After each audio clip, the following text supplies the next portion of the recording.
House Republicans are vowing to ramp up oversight of the Biden administration after the DOJ ransacked former President Trump's Florida home. And the Justice Department being ordered to respond to requests to unseal the warrant that the FBI used for those raids. Florida Congressman Michael Waltz joins us now with more. Congressman, people are sick and tired of hearings in Congress with no consequences. Will there be any consequences, especially in the next 5 months when, quite frankly, Congressman, Republicans obviously don't control the White House and they don't control Congress? Yeah, you know, what's so amazing, guys, I've served all over the world, Africa, the Middle East, Afghanistan, where this is normal.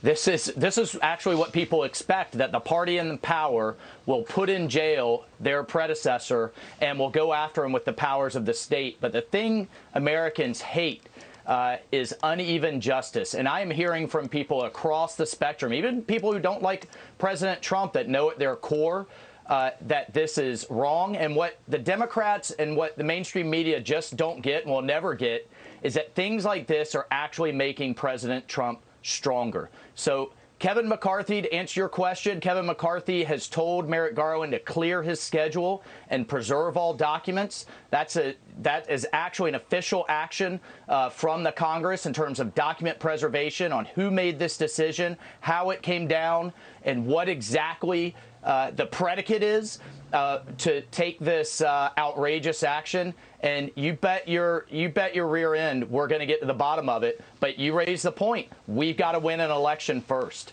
And I don't expect a peep out of Nancy Pelosi on this. So come November, it's game on. Well, in the meantime, all we can do is speculate. So what's your reaction to Congressman Scott Perry's phone being seized by the FBI? You know, Democrats, this phone seizure, by the way, took place a day after the Trump parade, and Democrats are interested in what he knows about January 6th. Do you think that these two events are related? Well, look, you know, when President Trump says, you know, as he often says, that it's not me they're after, it's you, I think that is really ringing home and ringing to be true in many Americans' ears here. And then you overlay that with the 87,000 new IRS agents, the size of 9 Army divisions that will be coming after you. There's only 1,000 billionaires, so I don't know why we need 90,000 new IRS agents to come after people. And so this is whether it's you're a small business owner, you didn't keep all your receipts. I think this is all coming together in Americans' minds, that if it's not a former president or a member of Congress like Scott Perry, then and you own a small business, it is going to be you.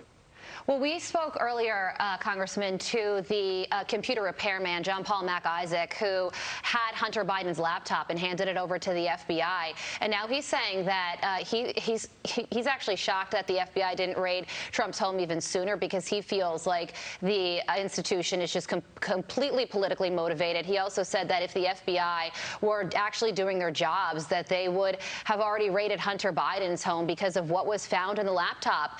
Half the country does feel like the FBI is a wing of the Democratic Party, and that's not where this country should be. No, like I said, that's where countries in Africa, the Middle East, and elsewhere are. That's where it's normal, and now it's becoming normal here. So we have to clean house when we take charge. We have to do everything we can to make it clear to the Justice Department that this is absolutely unacceptable, and then to just sit behind a wall of silence and not at least explain. I mean, at the core of our republic is transparency. To not even explain what this is all about, or even attempt an explanation, I should say. Again, it's un-American, it's wrong, and we're not going to let this go. Quickly, before we have to let you go, do you think the fact that they raided Donald Trump's house on Monday influenced the races for primary for Congress on Tuesday? I think you are going to see turnout from Republicans and turnout from, you know, even independents who just know that this is wrong on so many levels. I think you're going to see turnout through the roof. It absolutely affected. I talked to several candidates yesterday, and they were, on our side, pleasantly surprised. People are fired up. Gotta let you go. And as I was saying earlier, thank this you. only makes Trump